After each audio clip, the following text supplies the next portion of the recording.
Et vous répondez cet après-midi, Franck Ferrand, à la question de Catherine. Elle nous l'a envoyée par mail sur europe1.fr. Alsacienne d'origine, elle aimerait en savoir plus sur les malgré nous.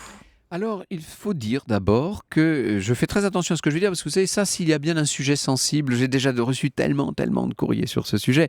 Il y a eu déjà des Alsaciens et des Mosellans qui ont été enrôlés dans l'armée allemande au moment de la Première Guerre mondiale, bien entendu, puisque les territoires en question, en tout cas la moitié de la Moselle et l'Alsace, appartenaient à l'Allemagne depuis 1871 et déjà on employait le terme de malgré nous.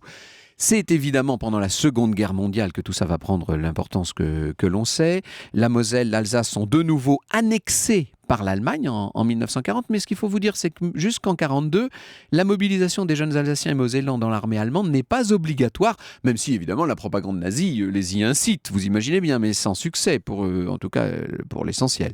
En août 1942, le service militaire est obligatoire en Alsace et en Moselle. Ça change tout, bien entendu. De nouveau, on va avoir des enrôlés de force dans l'armée allemande, ce qui pourtant est illégal, puisque la Convention de La Haye en 1907 interdisait l'incorporation de forces de ressortissants d'un pays occupé. Sauf que les Allemands répondent, oui, mais nous n'occupons pas, nous annexons. Nuance assez subtile. En tout, 103 000 Alsaciens et 31 000 Mosellans, soit 1% du contingent total des forces armées allemandes, vont être incorporés dans la Wehrmacht, mais aussi dans la Waffen-SS, la branche militaire de la SS. Et d'ailleurs, il y a aussi des femmes qu'on va appeler les malgré elles, vous savez, qui vont être enrôlées.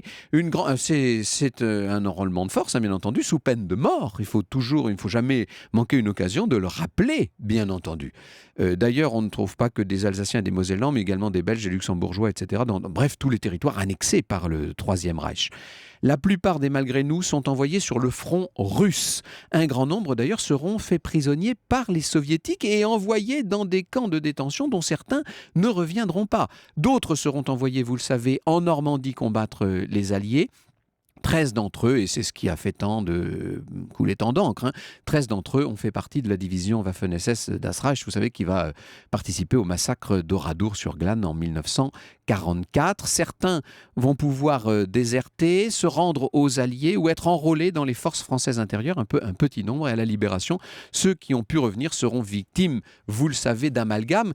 Il y a sur ce sujet des incompréhensions, des sources de conflits et de débats qui n'en finissent pas et qui aujourd'hui encore évidemment alimente le débat.